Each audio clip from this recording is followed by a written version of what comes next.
Hello, everybody, and welcome to today's conversation, which is specifically designed for you to be able to have a place of safety to come to and lay down your greatest burdens that maybe other people don't know about. Hopefully, you take this conversation that I share with you today and you go and talk to someone else about it so that we are having the dialogue. So, I want to welcome you today. I hope that your weekend, depending on if you're actually listening to this on Sunday, was extremely relaxing, that you had the opportunity and the time to indulge in some self-care and ultimately let some things, some people, some habits and mindsets go. We are approaching the time that is one of my favorite times of the year, which is fall. I love the ambiance of what it feels like. I love the color schemes. I love the earth tones. I love the layering that takes place when you're dressing. I just love fall. And so with that being said, let this be a season where all the old things that serve no purpose in your life fall away, but more so, more challenging. Let it be the time where you don't go back and pick them up. Leaves that fall off a tree never seem to make their way back up on the branches. And today, I want that to be your mindset. If it falls away, I'm going to let it fall away. I'm not going to chase it. Maybe I have to go through some grieving. Maybe I have to go through a period of understanding. And even if you don't get the understanding, if it has fallen away, you didn't need it anyway. So I wanted to give that quick disclosure before we got into today's podcast. So yesterday or the day before, I did a post on Facebook and it asked the question, more or less gave a storyline for people to think about. And I put up that a lot of women are single because of their friends or so-called friends, not necessarily the men that they have dated or entertained or had a moment of a connection with. That's a totally different subject for a completely different day. However, I feel that it is imperative to change the narrative in this time. Not to necessarily take up for the men, because we understand that a lot of them are deemed as dogs, womanizers, manipulators, and so forth. That is not the purpose of this podcast, to bash anybody. It is always to bring light so that you have the wisdom and insight that you need to continue to move forward in your journey, in this journey called life. With that being said, let us get into the content. So, as a woman, are you a beautiful woman that has goals and ambitions, things that you want to acquire, things that you want to do? Maybe you want to travel, start a business. You have such wonderful things going for yourself. More importantly, you have a beautiful heart and you have a wonderful spirit. However, for some reason, you find it so difficult to not only just have a man, but keep him. Have a man, but keep him. There's a difference. A lot of women have men, but they're not kept men. Meaning that these men are dating other women. They're not happy where they are. They don't find fulfillment in the situation that they're in, so they're wondering. You have had a man, but you have not been able to keep him. And so instead of focusing so much on what the man is doing, I want to help a woman today that has been through something trying, something dramatic, traumatizing that you yourself have not been able to disclose or talk about. For one, it's embarrassing. For two, when you realize that you can't believe it, you're in shock and you're in awe. And number three, you wish that you could take back some of the insight or knowledge or wisdom that you've received from your counterpart or your friends, which are your so-called friends. So let us continue on. This subject is going to be very touchy because it's going to expose a level of pain that a lot of women have not gotten over. It has caused trust issues, vulnerability issues, where you're so strong, you don't trust anybody with your feelings because you got betrayed by the friend, you got lied on by the friend, you got wrong information from the friend, which caused you to in yourself take this insider information and sabotage your own relationship, and unfortunately which wound you up single. And now you don't want to get back out there, you don't want to date, you don't want to try it again because that experience was so traumatizing. And I know you're wondering or probably questioning, how do I know this? How, as the host of this podcast, can I talk about such of a dramatic and controversial subject? Because I need you to understand that every time a situation is ruined, it's not always because of the man. And I don't want to spell that notion a man is going to be a man to give them justification for cheating, for lying, and doing the things that are inappropriate in a relationship. But let's just be honest. Every time a relationship ends, it is not always because of the man. Ask me how I know. I didn't just go through a dramatic situation myself where one of my friends came in and cheated with my guy or anything like that. This is a trend that I am noticing ever since I've been a little girl. Ever since I was extremely young. And when I had my first relationships, even in high school, even in middle school. And I'm going to explain to you why. So, you have the friend that's been in your life since you were a little girl. And you love this friend so much that you take her advice, that it doesn't even cause you to second guess this friend's information or the conversation that you have where she gives you pinpoints of things to do because you are just that cool. You are just that tight. You just roll together that strong. You never question your friendship with this person. However, you finally start to date. And you finally start to get a relationship with the opposite sex. And this friend all of a sudden starts to call all the time. Or gets upset if you're not available. Or if you don't answer your phone, they start to send messages that will make you feel like they second guess your love or devotion to them as a friend. And what happens is you feel pulled in two different places. You feel pulled between your friend and this man that you're inevitably trying to have and build something new with. And this podcast is probably going to go several different ways because honestly, this is not originally how it was meant to start out. But for some reason, we're going for it. We're going with it. So you have this friend. They've been around for a very, very long time. And for the time that you were in school and maybe you were, just thinking about business, dating wasn't the number one priority on your mind because you were trying to get structured and established just as a woman in general. However, now you have started to date. You have started to find yourself in a place where you feel secure enough to launch out there to try a relationship. However, you have the friend. And so you go through a situation with this man, this gentleman, where he makes a mistake. Maybe he forgets to call you. Maybe he had a long day at work and when he gets home, he forgets to call you because you guys were going to go out to dinner and he honestly fell asleep because he's tired. Because he's worked 50 to 60 hours this week.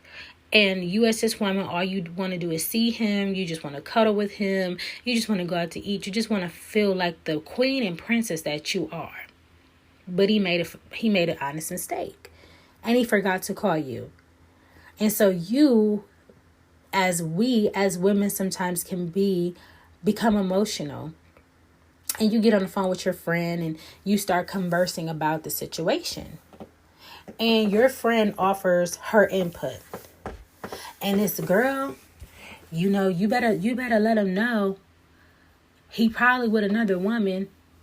Oh, he didn't call you because he probably chilling with another woman. He probably with his ex. He probably with his baby's mom. And I actually hate that word, baby's mom and baby's mama. I just think that's so disrespectful. Personally, I love the word that they're the mother of your child or father of your child. That just sounds so much more respectful. We'll get into that in another podcast. However, now your friend is fueling you with all these negative thoughts. And you start to believe them because she's your friend. And so the next time that you talk to him, your excitement is dim, your disposition and countenance is low, and let's just say for the scenario that he is honest, that he honestly fell asleep. Okay, so then you give him another chance, but you're still skeptical about him and the relationship. You're not so sure now, whereas before you were extremely confident, you were extremely happy. You guys went out a couple times, you had a good time. You guys are just in that beginning phase where you're getting to know each other, and it just seems so perfect. And then as weeks go by, he makes another mistake. And he's had a trip that he's planned months prior to you guys ever talking. And he pulls this trip out and tells like, hey, I forgot I have a business trip scheduled for next week. And I won't be able to be around as much because his job is really demanding. And so once again, you say, okay, you're understanding. But then you get on the phone with the friend. And the friend, because of her trauma, because of her background, because of the times that she's had failed relationships, because of some of her scenarios being similar, she tells you, he's cheating. Why wouldn't he tell you? He has a calendar. Doesn't he check his calendar? He's been dealing with another woman for the whole time you guys have been dealing together. Don't you think that's crazy? And she fills your ear with all this garbage. All this garbage. And you decide, okay, I'm not going to talk to him until he gets back. While he's on the trip, he calls you a couple times. You don't answer. Your friend is like, girl, I wouldn't just stay with him. I would go out and date other people. And she's putting all these rotten thoughts in your head. So, because you feel a certain type of way and you're now insecure in the situation, you contact your ex. The one that you shouldn't be talking to. The one you should have left alone. The one that has done you worse than any other man that you've ever dated. He's been calling because now he sees that you're moving on, but you contact him back. And now you guys are rekindling flames that should have already been dead. Or let's just say, burnt out. And so now your heart is in a tizzy. You have this new guy. He's wonderful, phenomenal. He does all these great, wonderful things when he has the time, but he works so much and you can't have the attention that you want all the time because he's working towards a promotion. Now you're talking to your ex. And on top of that, you have this friend in your ear. And now you're confused. So he comes back from the trip. And now you're just treating him like he's nothing. He calls. You don't answer. Now you're going back out with the ex. You're spending more time with them. He's talking about marriage. But in the back of your mind, this is not going anywhere because you don't like him like that. But your friend has stirred up all this drama. And now your feelings and your pain is leading the situation instead of your logical reasoning. Let alone praying and asking God what you should be doing. So this man gets tired. He gets irritated. And he's tired of pursuing because that's what he's supposed to be doing. And he's letting you know, I have a break coming up. Maybe we can go on vacation. Maybe we could do something different. And you're stiff. You're like, this situation is dead. I don't want to anymore. I don't care about it. I don't care about him. But you're not happy with your ex. Meanwhile, your friend has started dating someone. And now she's not as available. You call her like, hey, you want to go to lunch? You want to go to dinner? You wanted to go on a vacation? Now she doesn't have time because now she's pursuing a relationship or being pursued by someone. So now you're in a horrible place. You don't like the ex that you're with. The new guy, you've pretty much lost out on him. And now your friend has disappeared. Now you're lonely. And you have no one. Because let me piggyback and ask you, who is actually the problem in this situation? Who actually caused all the drama? The friend. But we don't ever look at it like that until it's too late. until the good guy has gone and got the new woman, and he's married now, and they have children, and they have a house, and he's doing everything with her that he was supposed to do with you because of the friend. The friend came in and caused you to sabotage something that was really beautiful, on its way to be really amazing and part of the dream that you actually prayed for. God brought the answer. But because you had a friend that didn't like the fact that you were in a relationship, because you didn't have time for her to feed into her misery, being on the phone all the time, talking about her exes and her losing weight and all the things in the world that didn't really necessarily matter to you. You were just trying to be supportive. You lost out on a wonderful opportunity to be married. Because as you can see, it wasn't that he wasn't going to do it. He just needed time to iron a couple things out to get himself established so that you can have the life that you always dreamed of. And now you're lonely because of the friend. And so now she's calling you with all these wonderful things that her and her guy are doing. They're going on vacation. And all the advice that she gave you, when he's doing some of the same things, she's not taking any of that advice that she gave to you. She's forgiving him, and she's holding on, and she's believing for something wonderful to come out of the situation. So now that we have our scenario and we've listed everything out, let's dissect this a little bit deeper. And I don't know if this is going to be a part 2 or not, because it seems as though it's a lot of information to put into one segment. So we'll see. What happened in the situation? What took place? You being the woman that you are, you honestly know that people make mistakes. And so they need to be forgiven.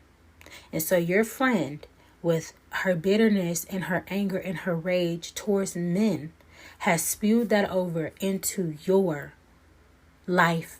And now you are walking out what she herself is angry and upset about. So that's number one. If a man makes a mistake, you have to be forgiving. Nobody's perfect, especially if they're trying to rectify it and fix it. Number 2, you didn't set up boundaries. You know, I'm starting to understand that discretion shall preserve you. Your friends don't have to know everything that's going on in your relationship. They don't have to know everything that this man does. They don't have to know everything that he's into. They don't have to know everything. Because what happens is when they start knowing all these things about this man and how great and wonderful and awesome he is, they start to size up either their relationship or the one that they don't have. And they start to sow negativity into your lifestyle, into your life with this man. So discretion shall preserve you. You have to be discreet about the good things that take place in your life. Misery loves its own kind. And a lot of times when you're around a woman, you've been around her for so long, you don't even understand that this person is miserable. So they will bring that over because they don't want you to get away. They don't want you to get to a happy place. They don't want you to get to a place of peace and fulfillment because they're miserable and they don't have those things. So you weren't discreet. Number 3, you didn't recognize that even though you and your friend have been friends for a very long time, that this person is actually extremely jealous and envious of you. What you did was you opened yourself up to someone that never, ever saw you getting your happy ending. They see all the accolades that you're doing. You're going to school, you're working, you're a wonderful person, and you just seem like you just glow. The light just shines on you. And so people gravitate to you. And you never notice that this person has been extremely jealous of you for a very long time. And so through that jealousy and that envy of wanting what you have or coveting who you are, they have destroyed a relationship that was very vital in your life. Something that would have been the last missing piece of your puzzle. So the jealousy and the envy. I'm going to paint a picture for you. I was having a conversation with someone the other day, and she was depicting a scenario that she had been through herself. And I myself as well. It was so eerie to understand that the details were so similar. However, we had just really started talking about a month or two ago. And so we were having a conversation about friends. I'm the type of person, I believe that if there's a pack of women, it should not just only be one woman that is successful. I believe that as friends, that is one thing that you do. You lift each other up. And so as friends, and don't get me wrong, because sometimes you have to tell your friends truth. It's hurtful. They don't like it. Sometimes you'll separate, but you'll come back together because they'll eventually see. Not that type of scenario. I'm talking about the type of friends that when you're down, they don't support you or anything. And as you are discreet and then you start laying out what you're doing publicly, then they start to try to get themselves together publicly as well and start doing things. That is competition. So a lot of women have lost relationships because their friends are secretly competing with them. Secretly competing with them. Meaning your heart, your mind, your motive is not on competing with anybody, but you can't tell because that's not where your heart is. You can't tell how competitive, jealous, envious this person is because you get compliments. And no matter what happens, you get knocked down, but you get right back up and keep going. It seems like nothing really affects you, but it really does. You're ultimately very strong, and you have people in your camp that are enemies that are trying to break you. So I wanted to get on today to talk about the so-called friend that has cost women relationships. And these women are beautiful and amazing. And they seem like they can't get a man to save or a man they can't get a man or stay with a man to save their life. What will be the problem? It's not always the man. Sometimes you have to take introspection to look at your circle, the circle of women that you deal with. If the advice that your friends are giving you is so negative that it is affecting your relationship with this man, sometimes you have to evaluate your friendships. When you go to new levels, sometimes you have to shake off and let things fall off. I remember when I was about 12 years old, this is so crazy because I'm starting to see that a lot of the gifts that I have now, they actually worked back then. I just didn't know what they were. I remember I said, what is close, or maybe I thought it, but I knew it was two things. I knew that when I got married, my life would change forever. I don't know how I knew that, but I just knew when I got married, my life would change forever. And number two, I also knew that when it was a pivotal point in my life where I either started dating or I started to get a relationship with someone, that I wouldn't have as many friends. That I wouldn't have as many female friends. And I was having a conversation, this probably was like 7 years ago. And my little brother and I, we were out somewhere. And he just had this simple, I don't know if it was like an epiphany or whatever it was, but he kind of piggybacked off of what I thought when I was so young. He said, and he called me by my middle name. He said, when you get married, you really have to be careful.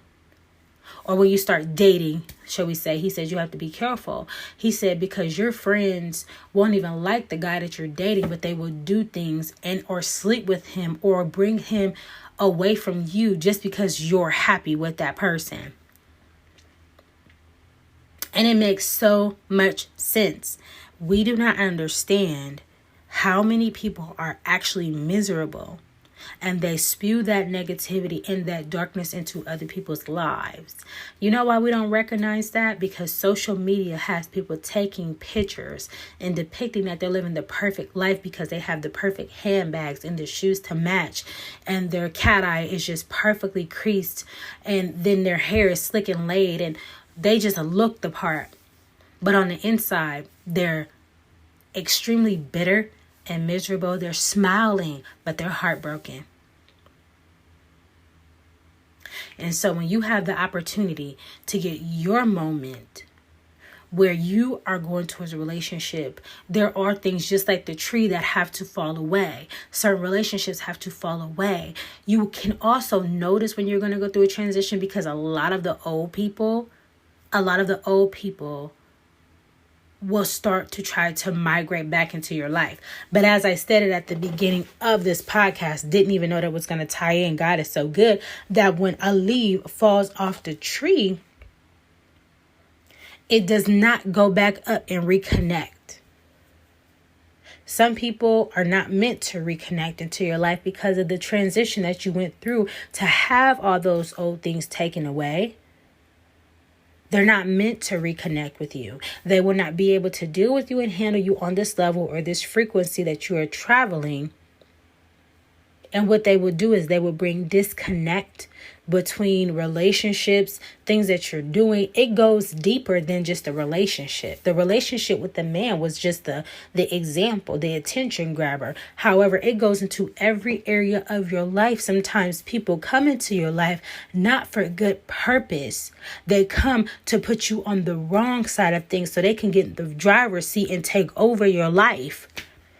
And then you miss what it was meant for you to be in this season. Sometimes it is not meant for you to be in the season of loyalty to your friends. Sometimes you have to get prepared to date. Sometimes you have to get prepared to be a wife. When you're a wife, that is an individual job. You wake up every day with a mind to serve your husband. Your friends can't call you like, hey girl, did you cook dinner for your husband last night? You know, did you forget to put on something nice for your husband? These are things that you have to learn by yourself. So it's called womaning up. You have to woman up. And a lot of your friends will cause you not to do that.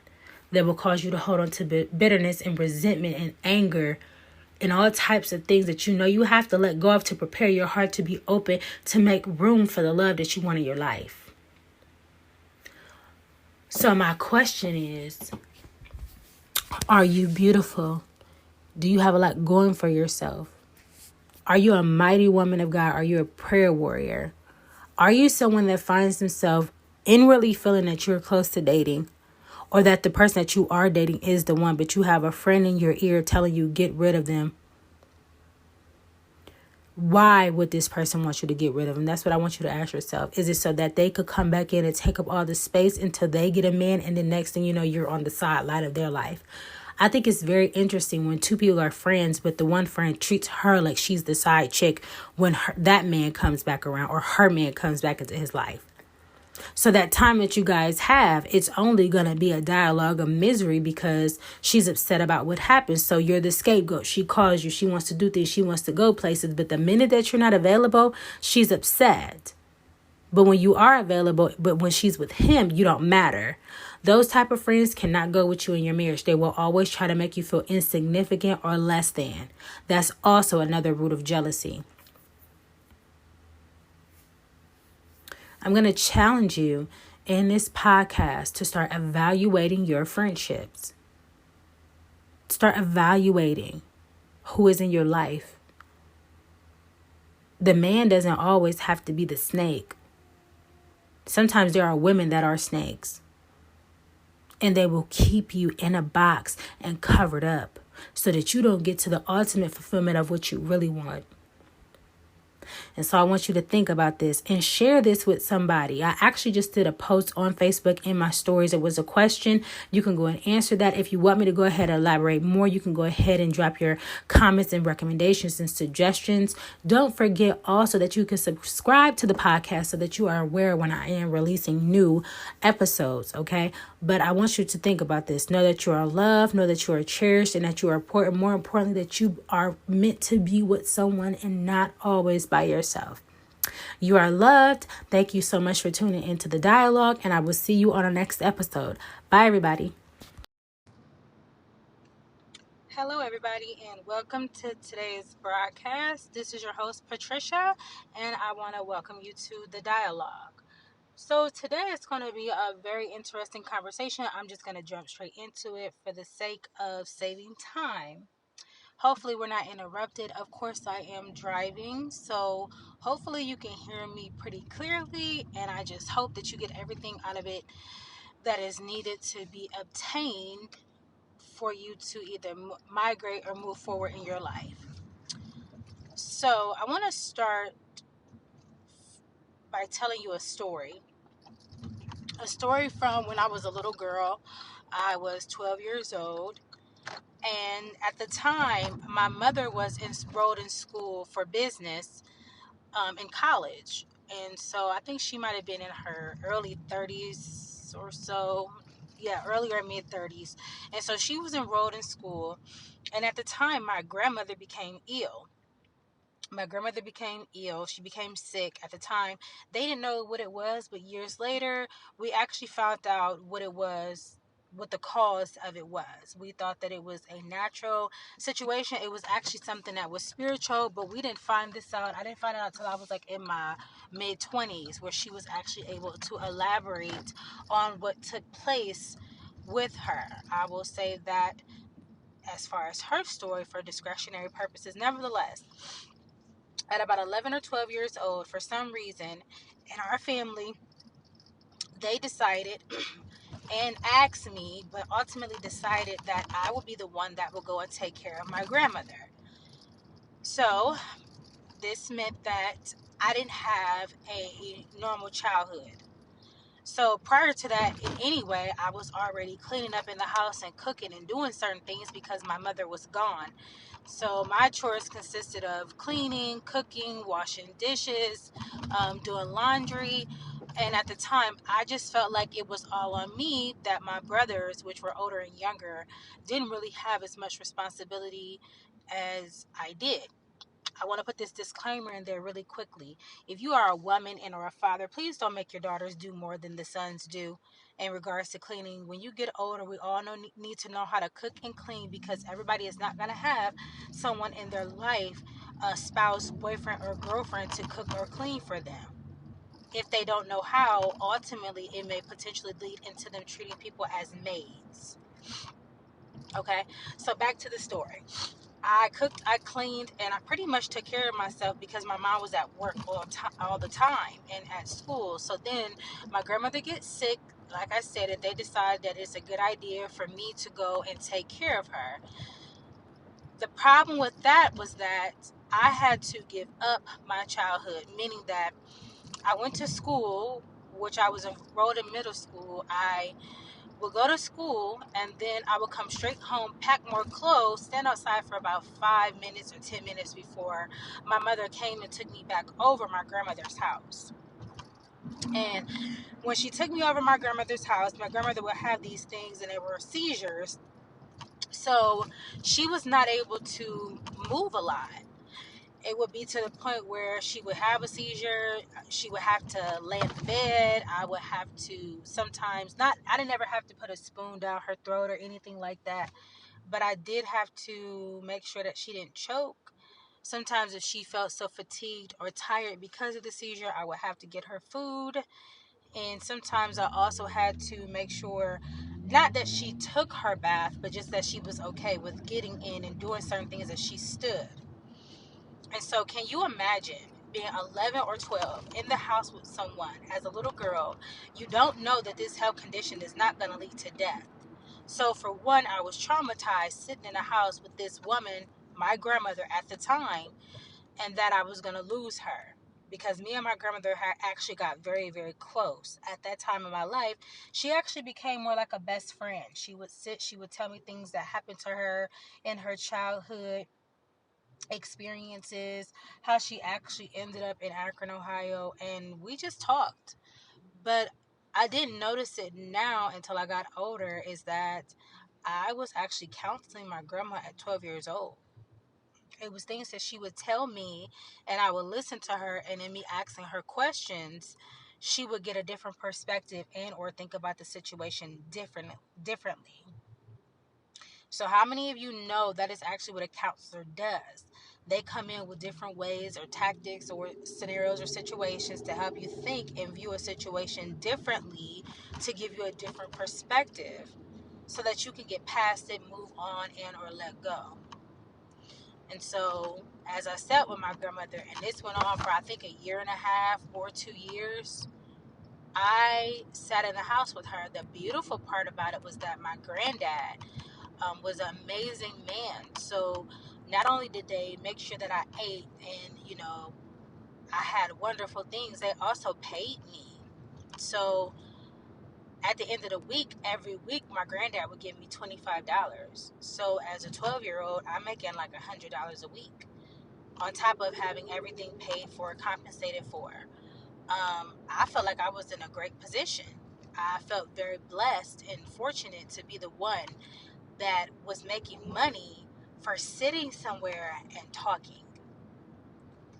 So as I got older, I inevitably went that route. I remember when I was 12 years old that I said, when they ask you what you want to be, what are your career goals, what do you want to become? And I said that I would like to become a counselor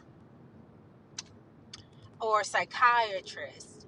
And then I also I put psychologist. I'm sorry, psychologist. And I actually spelled it right, which was funny. And then I also put that I wanted to be a doctor. And so I put these two things on my list. And so as time goes on, I have a natural knack for talking to people. I mean, there were strangers that would come up to me and tell me situations and things that they were going through, and I never knew them. When I was homeless, people would talk to me out on the street. If I was on the bus, people would just find comfort in being able to talk to me and divulge their personal information. And I'm talking about things that they haven't even discussed or disclosed with other people. And so I did that for years. I talked to people, I counseled people, asked them questions. A lot of it also, when I went through my spot of homelessness, which was transiency, I stayed in so many houses and did the same thing that I did with my grandmother. I sat there. These people would go to work, they would go to school, they would tend to their children, and I would just sit there and be available to talk, be available to counsel them. And so inevitably, that went into my whole life. My whole life has become sitting down wherever I am at the time, waiting for someone to call me. If they have a problem, they call me, we hash it out, we talk it out. I give them different perspective, and then they feel better for that moment. For that moment. Some of them go back into doing the same thing, same scenario, same situations, and I'm still sitting. And I'm still waiting for people to call. Okay? If you understand what happened to me, that set up a pattern in my life of codependency. So the topic of this podcast is going to be about codependency and what codependency did to me. At the time, I did not know it was codependency, but as I've gotten older and I went through classes and session in school, I am learning to understand what codependency actually does for a person, or to a person, so we say. So as I sat over there with my grandmother, her life became my life, which means that I didn't have a life. I couldn't get out the house when I wanted to. I couldn't do things that I wanted to do. I did go to dances at school, but if anybody went to Perkins, you know, a lot of it was they give us dances at 7th and 8th grade period. So a lot of things after school I didn't get a chance to do. I couldn't do the cheerleading team. I couldn't do the dance team. It was so many things that I was not able to do because I sacrificed to sit there with my grandmother. Point number one, when you are codependent, you sacrifice your life for the welfare and well-being of another person, which means that you sit around, you wait for them to call, you wait for them to make you feel valuable, meaning their drama, their issues, and their problems, you take them on as if they are your own, and it is your responsibility to switch them, change them, and or get them out of it. And so ultimately, you lose your life. You lose your life. And I'll give you a couple examples of when I predominantly see this happen. I see this happen a lot of times with people that are on substance and drug abuse. I've also had that in my family, where there has been people that were either on drugs or the other one. We'll just leave it at that. And I gave my life to these people to try to show them and talk to them about having a better way of living, at the cost of my own freedom and identity, learning myself and what I wanted to do in my life. So that is part of what codependency does. Let me piggyback real quick and just give you the definition of codependency, or I will paraphrase it for you so that you get a little bit more understanding. Codependency is basically exchanging your life for someone else's. Their life becomes your life, and you do whatever you can to make sure that they're okay at the expense of yourself. Meaning that you can lose your identity, you can lose your passion, you can lose your desire for things, your momentum to go, move, and enjoy life. It literally comes in and it takes over your life. I classify it as bondage, meaning that you can't move, you don't know how to be, you don't know how to live without that person. I mean, your life, you're enmeshed in one another. But this person can go and do as they free will please because you're not actually on their mind per se, because they're just doing what they want to do, unless that person has codependency. They are on your mind. You are more concerned for them, if they ate, if they slept. What are they doing? Are they okay? Your mind is just all about them. All about them. And so we also see this with people, unfortunately, that do have cancer and are sick. The person, the caregiver, or the person that takes care of them becomes so, like I said, enmeshed in them that they don't think about anybody else with themselves. You see a lot of times when people are sick, the other person, they say, can also be sick as well and goes through as much detriment because they don't eat, they don't sleep, they don't take care of themselves. So that is what that does. And so can you imagine being 11 or 12, 12 being a very pivotal time when you're supposed to be getting to know yourself, or trying new things, or not necessarily dating, but you're at a pivotal time of identity when you're 12. So that is what happens. You lose yourself. You lose yourself, and it's very traumatizing. And so once I got older, I would stay back with my grandmother again because there were things going on in my own personal home. However, it was the same thing again. I remember sitting in this recliner chair that she had at the time. One of my cousins was going through something, so she was also staying with us as well. So she slept in a bed, and I would sit on the recliner. I watched a lot of Golden Girls at the time and other TV shows, but that's what my life consisted of. I sat in a room, watched TV, and talked on the phone. That was my entertainment. And so, once again, I counseled the first person that ever had been molested at 12 years old. I had a good friend that actually ended up coming out and telling me that she had been molested, and we cried and we talked about it. And I asked her, I don't know who I thought I was at 12 years old. I asked her, did you tell anybody? Did you make anybody aware? And all different types of stuff. And then now that I am older, my occupation just until Thursday was a counselor. And so I went into chemical dependency counseling, where you actually speak to people and talk to people that are on drugs. And so they come in because it is part of the recovery program.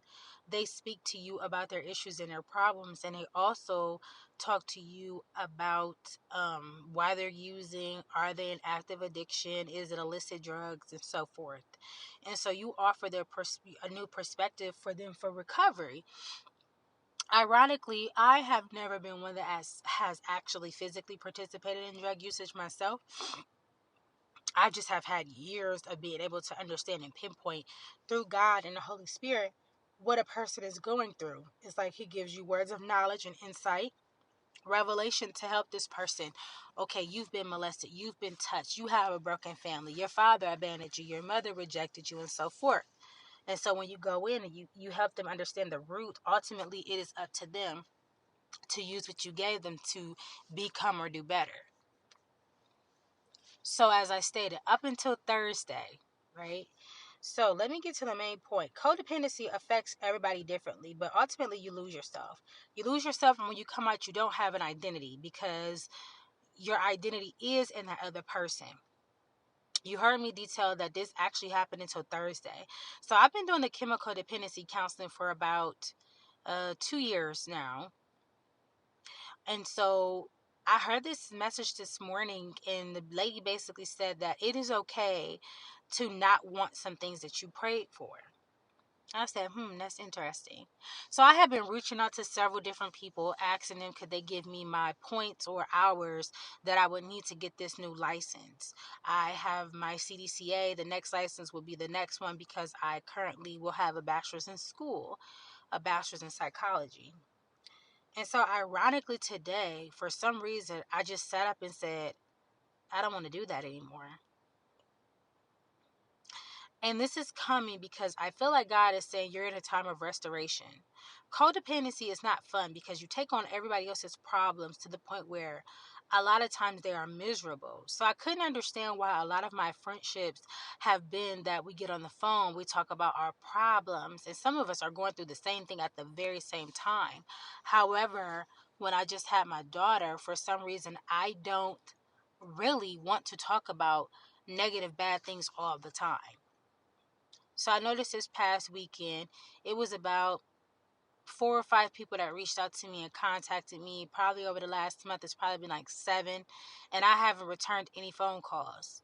And I didn't feel bad about it either.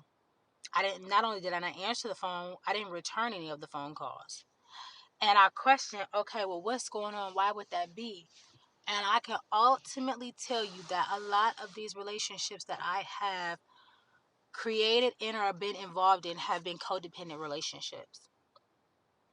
Meaning that we come around each other or contact each other when something very terrible is going on. I noticed that a lot of my friendships, we do not contact each other when it is good things going on. For instance, I recently just got blessed with a couple things and some wonderful, let's just say miraculous things that God has done. My friends are so used to me being in such of a troublesome situation that now that things are getting better and lighter for me, there is nobody around. There's nobody around and there's nobody to talk to. And I couldn't understand that. Like, okay, what would make a person not want to be around at such an important, pivotal time in my life? And it's because codependency is not necessarily a good thing. It isn't about negativity. It is about drama. It's like you're fueled through toxicity because being connected to these people, it is very toxic. It's like misery loves company. This person is miserable, so you come in on the back end to support them in their misery, ultimately becoming miserable. And so God has been dealing with me about restoration, and ultimately it's mental imprisonment to be connected to people that are consistently and constantly going through. And I notice sometimes when I get on the phone with good people, this thing is it can be so enmeshed in your mind that things will be okay and you will just harp on the things that are bad. You will just go down a laundry list of things that are bad. And so for some reason this week, I just feel like I don't want to answer my phone. I don't want to talk and I don't want to be bothered, to reframe myself from being the counselor, the codependent one, the one that needed someone to be there. So what it is that in order for you to get a pea size of what you want, you sacrifice and give so much and receive so little. Now that I'm getting older, so many things are changing for me. There are so many things that I want to be and become different. So there are things that I will have to do, because you have to remember, a 12-year-old girl, whatever is etched in your mind becomes a pattern. That pattern becomes your lifestyle. It becomes a habit. It becomes your lifestyle. My lifestyle consists of counseling people and then they walk away. Okay, that's fine. But now I'm to the point where I'm getting older. I need to establish a little bit more, some differences in my relationships with people. And I don't really want to do the same thing. I don't want to talk about the same thing over and over. And so I would tell you, for me, things are getting better. They're getting more lighthearted because I'm taking the initiative to not always just jump on the phone with people that want to talk about not necessarily nothing, because it is things that they are going through. However, I don't have to do that. I don't have to do that. And so with that being said, today I think that I am making up my mind to go through a dramatic change. I couldn't understand why when I left my job on Thursday, why it was so hard for me and why I felt so touched. And it was because I don't think I was just leaving a job or a career. I think I was also leaving a lifestyle. And that's what it boils down to. Codependency has to die. And that's actually what I'm going to title this message. Codependency has to die. It has to come a point in a person's life where they just simply say, I don't want to be the person that is there for others more than I am for myself. I do not, and I don't have to love other people more than I love myself. Because God even said, love your neighbor as you love yourself. If you're not loving yourself at all, taking care of your basic needs at all, you cannot expect to do that for someone else. And so I want to challenge you today, because codependency leads to frustration, it leads to anger, it leads to unfulfillment, it leads to disappointment, because you are giving out, but you're not receiving in at the level that you should back in. And I put out so much. No, I am not receiving anything that I should. It is time for the scales to be balanced. It is time for things to be equal. I'm not saying in every single relationship that I have, but in a lot of them that I am going to be cultivating and creating, it needs to be equal or somewhat better. And for the ones that are not, I understand. So, for those of you that are codependent, you can tell and analyze because you're the one taking on majority of relationship all the time. So, codependency has to die. If it dies, it starts with you. If it dies, that means you are starting something new and you will start a new life. I hope this helps somebody to understand that you are not responsible for another person's life more than your own, unless it's your children or you're married. Even with that, you still have to balance that, because you still have to have self-care to take care of yourself. So I love you very much. I wanted to get on and do this podcast very quickly. I'm about to go and do some things to nurture and love on myself. I pray and hope that you are doing the same. Please share this message with someone that you think it can help. You can follow and as well subscribe to the podcast to receive more updates and more information. Remember that I love you, God loves you, and have a good day. Goodbye, everybody.